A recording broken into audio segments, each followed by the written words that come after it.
کہ جیسے ہمارے اماموں کے اوپر ہمارے مومنین کا ایک ایک معاملہ پیش ہوتا رہتا ہے 12 اماموں پر، اسی طرح سے نبی کرم کے اوپر بھی وہاں سنتے ہیں تو روایت یہ لائے جھوٹی جو میری قبر کے پاس سلام پڑھتا ہے، درود پڑھتا ہے، میں سنتا ہوں خود اپنے کانوں سے، اور دور سے جو پڑھتا ہے تو مجھ تک پہنچایا جاتا ہے۔ اللہ فرمائے کہ جو مر گیا ہے، نبی ہو، ولی ہو، کوئی ہو، گناہ گار ہو، یہ اموات غیر احیاء وما یشعرون ایان یبعثون، یہ مردے ہیں قبر والے، ان کے اندر جان کی رمق نہیں ہے۔ اللہ کی بات یہ ہو اور دیوبندیوں، بریلویوں اور اہل حدیث کا عقیدہ یہ ہو کہ نہیں، یہ بات اللہ سے بدا ہو گیا ہے، اللہ نے اس کے اندر بھول اللہ سے ہو گئی، یا استثناء بھی نہیں کیا کہ اللہ کے نبی سب کے ساتھ یہ نہیں ہوگا بلکہ آپ تو سنیں گے۔ اللہ فرمائے ثم انکم بعد ذلک لمیتون ثم انکم یوم القیامت تبعثون، مرنے کے بعد پھر قیامت میں تم زندہ کیے جاؤ گے۔ یہ کہتے ہیں نہیں، نبی سب زندہ ہے بالکل، اور نبی کیا، سارے ان کے اولیاء زندہ ہے، سنتے ہیں، دیکھتے ہیں، پہچانتے ہیں۔ ایک تو یہ کفر کتاب اللہ کا، دوسرے یہ کہ اللہ کے فرشتے ہیں ان للہ ملائکۃ سیاحین یبلغون عن امتی السلام، کہ یہ جھوٹی روایت زادان جس کے اندر ہے شیعہ، کہ اللہ کے فرشتے گھوم رہے ہیں تلاش میں یبلغون عن امتی السلام پڑھے، اور آپ آتے ہیں تو اس عمل کو لے جا کر اللہ کے نبی سب پر پیش کر دیتے، اللہ کی طرف نہیں، گویا عربی بھی نہیں جانتے، یہ فرشتے لگا دیے گئے۔ یہ اللہ کا بندہ تو اللہم صلی کہتا ہے کہ یہ اللہ تو رحمت فرما، اور وہاں جانے کا کیا معاملہ ہے؟ تو آپ غور فرمائیں کہ عقیدے کے معاملے میں عالم یہ ہے کہ سارے حنبلی، سارے سعودی تھے، سارے اہل حدیث، ان کے میاں نذیر، نواب صدیق الحسن خان، وحید الزمان، آج کل کے پیر جھنڈا، جتنے مانے گئے ہیں ان سے آج تک جتنے گزرے ہیں، سب کا عقیدہ میں نے فوٹو پہ دیا ہے، ان کی کتابوں سے دیکھو تو بتاؤ کہاں جائے کوئی کس مسلک پہ جائے؟ اللہ فرمائے مسلک کی طرف نہ جاؤ، تفرقے نہ ڈالو، وہ سماکم المسلمین من قبل وفی ھذا، تمہارا مسلم نام رکھا ہے، اس سے پہلے کتابوں میں بھی اللہ نے بتایا ہے اور اس کے بعد بھی، اور آج کوئی دیوبندی ہے، کوئی بریلوی ہے، کوئی حنفی ہے، کوئی مالکی ہے، کوئی شافعی ہے، کوئی اہل حدیث ہے۔ اس لیے انہوں نے بالکل سچا کہا، مسلم کوئی نہ رہا، اس معاملے میں بالکل انہوں نے حق ادا کر دیا کہ جب ہم مسلم نہیں ہیں تو ہم کیوں اپنے کو مسلم کہیں۔ تو یہ کیفیت ہے آج اس دنیا کی، اس کے اندر ہم اور آپ ہیں، نمازیں پڑھنے والے بے حساب، کوئی امت آج جو موجود ہے، کوئی عیسائی ہو، کوئی ہندو ہو، یا کوئی بھی یہودی ہو، کوئی بھی آج دنیا میں اس مسلمان امت کی عبادت کا مقابلہ نہیں کر سکتا، آج آپ دیکھ رہے ہیں۔ لیکن اس کے بعد یہی ساری ہے، یہ جتنے ہیں ان کی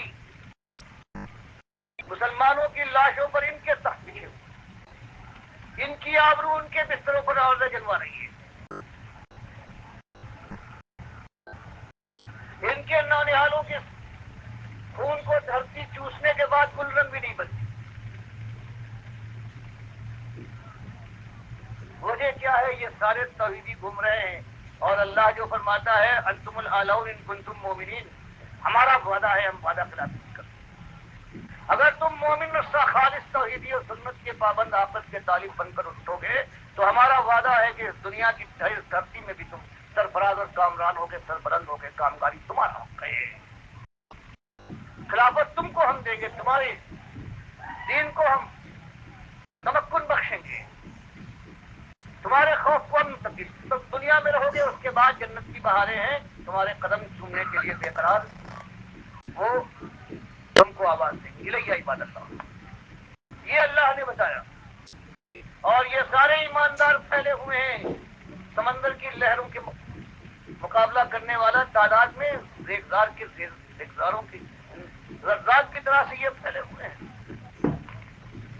اور پھر ایمان کا دعویٰ بھی ہے، مسجدیں بھی ہیں، لیکن اللہ کے نبی سمجھو فرمایا کہ مسجدیں دیکھنے میں بھری ہوگی، معمور ہوگی، لیکن خراب من الخدا، یہ کھڑر ہو گئے، ان کے اندر ایمان کی کہیں رمق نہیں ہوگی، کہیں یا اللہ لکھا ہوگا یا محمد کو۔ اللہ فرمائے وَأَنَّ الْمَسَاجِدَ لِلَّهِ فَلَا تَدْعُوا مَعَ اللَّهِ أَحَدًا، مشرکو اللہ کو گالی دینے والوں، ہر کام کے اوپر اللہ کو سب و شتم کرتے ہو، غیر اللہ کو مدد کے لیے پکار کر، اس مسجد حرام میں تو عرب کے ظالم لوگوں، قریش کے سرداروں، یہاں تو آ کر لات و منات کو نہ پکارو، اللہ کے علاوہ کسی اور کو آواز دو، یہ قرآن میں سورہ جن کی آیت ہے۔ اور آج مسجدوں کے اندر یا اللہ یا محمد لکھا ہوا ہے، گھروں کے اندر، رکشوں کے اوپر، بسوں کے اندر۔ اللہ نے فرمایا کہ مومن کے اوپر زندگی میں ایک بار فرض ہے حج، اور حج کے یہ ارکان ہیں، احرام باندھ کر جاؤ، تلبیہ پڑھتے جاؤ، حجر اسود کو چھات لگاؤ یا بوسہ دو، پھر طواف کرو، پھر دعائے مناجات ہے، اس کے بعد پھر سجدہ کرو، اور اس کے بعد پھر زمزم کا جو مالک کا احسان ہے اس سے فائدہ حاصل کرو، پھر دوڑ لگاؤ صفا اور مروہ کی۔ یہ بندگی کا یہ انداز ہے۔ اور آج کیا ہو رہا ہے؟ ایک کالم کا بعد ہزار نقلی کعبے، کماڑی سے لے کر خیبر تک ہر گاؤں میں نقلی کعبے۔ اللہ کے نبی صلی اللہ علیہ وسلم نے فرمایا کہ یہ قبر کرے گی، اہل کتاب کی طرح سے پکا کر کے ان کی پوجا نہ شروع کر دینا۔ قبر پکی ہوئی، ہندو کا کھڑا ہنومان پتھر تھا، مسلمان کا بڑا بابا ہو گیا، حضرت وجود میں آ گئے۔ اس کے بعد یہ کعبہ بنا ہے، حج کی جگہ پر عرس نام لیا۔ خانہ کعبہ پر حضرت ابراہیم نے بنانے کے بعد اس کے اوپر پردہ اور حجاب ڈالا۔ آج یہ جو کعبے ہیں ان کے لیے پردہ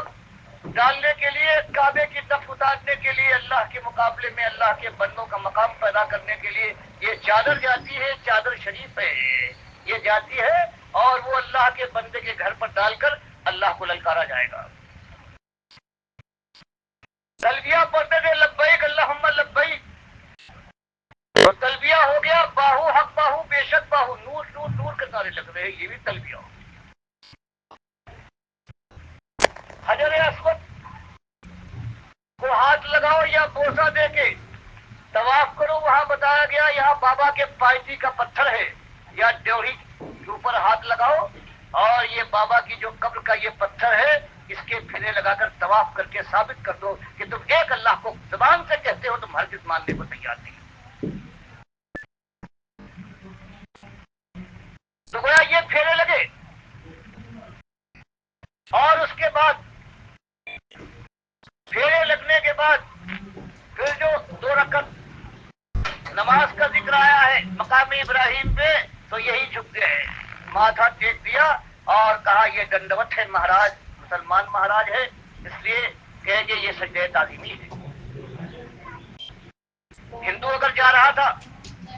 تو اپنے مہاراج کے پاس تو کہتا تھا کہ میں درشن کو جا رہا ہوں، لیکن یہ مومن، یہ مسلمان جب جائے گا تو درشن تھوڑی کرے گا، یہ تو زیارت کرتا ہے اپنے بڑے بابا کی پتھر۔ وہ اگر پھیرے لگائے گا یہ طواف کرے گا،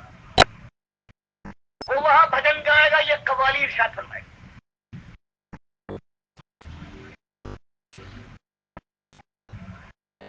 وہ اگر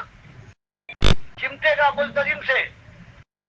تو بھی بتایا جائے گا کہ یہ بابا کی ڈیوڑی کا یہ پتھر ہے، اور اس پہ پیس لگا کر بابا نے مراقبہ کیا تھا، بس اب اس سے چمٹ جائیں گے، بابا تمہاری دعائی ہے۔ زمزم وہاں سے آتا تھا، اللہ کی دی ہوئی ایک نعمت ہے، اور یہاں یہ دھون ہے جو لاہور کے جو انداتا کا ذکر آتا ہے، جس نے اپنی کتاب کشف المحجوب میں لکھا ہے کہ جس طرح سے حضرت داؤد نے اوریا کی عورت کو ننگا نہا کر دیکھتے ہوئے اس سے زناکاری کی، اور اس کو پہلے ہی اپنے نکاح میں لا کر حضرت سلیمان کا نطفہ ڈالا، تو ظالم یہودیوں نے اپنی کتابوں میں اب تک ان کی توریت کے اندر لکھا ہوا ہے، کہا اسی طرح سے یہ لاہور کا داتا ہے جس نے لکھا کہ یہی حال نبی صلی اللہ علیہ وسلم کے ساتھ بھی ہوا، آپ کی بھی نگاہ حضرت زینب کے اوپر ننگا نہاتے ہوئے پڑ گئی، اور آپ نے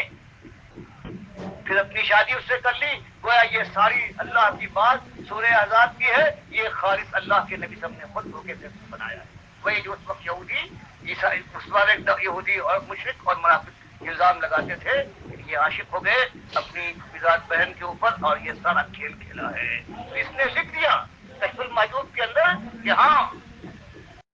وہ بھی تھا، لیکن اس وقت جب حضرت داؤد یہ کام کر رہے تھے تو وہ اللہ کے ساتھ مثال نہیں ہو رہا تھا، ان کا اپنا ذاتی کھیل تھا، سہو کی حالت میں تھے جو صوفیہ نے نکالا ہے۔ اور یہ جو اللہ کے نبی صلی اللہ علیہ وسلم نے نگاہ پڑی وہیں پر جہاں پر حضرت داؤد کی پڑی تھی، یہ شکر کیفیت تھی، آپ اللہ کے ساتھ مثال فرما رہے تھے، تو یہ کام آپ کا نہیں بلکہ اللہ کا ٹھہرا، اس لیے فائدہ یہ ہوا کہ وہ عورت آپ کی نکاح میں آ گئی اور زید پر حرام ہو گئی۔ بتاؤ، یہ وہ شخص جو اللہ کے نبی صلی اللہ علیہ وسلم کی آبرو کو اس طرح سے ان کو بتائے کہ سورہ عذاب کی ساری آیتیں اپنے مقصد کے لیے انہوں نے خود بنائی ہیں، وہ داتا کہلاتا ہے، اور اس کا جب حج ہوتا ہے تو پورے لاہور کے اندر دل دھرنے کی جگہ نکلتی ہے، اور یہی ہے سارے، یہی شیخ حرم ہے جو چرا کر بیچ کھاتے ہیں، یہ کاروباری جو دین کو بیچتے ہیں، جو شرک کے پرچارک ہیں، جو توحید کے نام سے چل اٹھتے ہیں، کہتے ہیں یہ فساد کی چھوٹے ہیں، جن کی روزی، جن کا پیٹ، جن کی دنیاوی ترقی، جن کے بچوں کا مستقبل اسی دولت کے اوپر اور حرام کے ذریعے سے باطل کی کمائی کھانے کے بعد اللہ کے بندوں کو جہنم کے ایندھن بنوانے کے لیے، یہ ہے، یہی سب سے بڑے ہیں اس شرک کے، یہ حمایتی ہے، یہ رکھوالے ہیں، اور سب سے زیادہ جو ان کے اندر حرکت پیدا ہوئی ہے یہی جب توحید کی دعوت اٹھی ہے، ان کے اندر کچھ توحیدی کہلاتے تھے، لیکن آخر میں ان کی زندگی گزری ہے کہ مانگتے ہوئے، چندہ مانگتے ہوئے کہ دے دو ابو بکر، اللہ کے نام پہ بھی نہیں، ابو بکر کے نام پر دو، عثمان کے نام پر، علی کے نام پر دو، جس کا یہی دنیا ہے، یہ توحید سے کبھی کمائیں گے، کبھی شرک سے کمائیں گے۔ اب یہ معاملہ ہے اہل کتاب امت کے اندر، جب برائی یہ شرک کی آتی ہے، جس کو حضرت عیسیٰ کہتے تھے ظالموں، فقیہوں، سانپ کے بچوں، سفروں، تمہارا عالم یہ ہے کہ تم دنیا کو برباد کرنے کے لیے اپنے مرید بناتے ہو اسی دنیا کے لیے، اور ان کے پیچھے بہرو بر میں ان کا پیچھا کرتے ہو، اور جب تمہارے قبضے میں آ جاتے ہیں تو تم بیوہ کی کھیتی کو کھا جاتے ہو، اس کے مکان کے اوپر قابل ہو جاتے ہو، اور ان کو اپنے سے زیادہ اللہ کی راہ سے بے راہ کرتا ہو۔ تم سفیدی پھری ہوئی قبروں، ظاہر سے تم صاف و شفاف معلوم ہوتے ہو، پیالے کے باہر کو صاف کرتے ہو اور اندر سے تمہارے اندر گندگی بھری ہوئی ہے، یہ اللہ ہی جانتا ہے۔ سب سے زیادہ دشمن تم ہو توحید کے، تو ان کے ساتھ جو ہوا ہے وہ یہ اہل کتاب امت کے جو لوگ ہوا کرتے، جو آج اہل کتاب کی امت بن گئی، بالکل ساری وہ چیزیں ہیں، اسی لیے آپ گوشت کھا سکتے ہیں ورنہ گوشت نہیں کھا سکتے۔ جو آپ کا گوشت قصاب ہے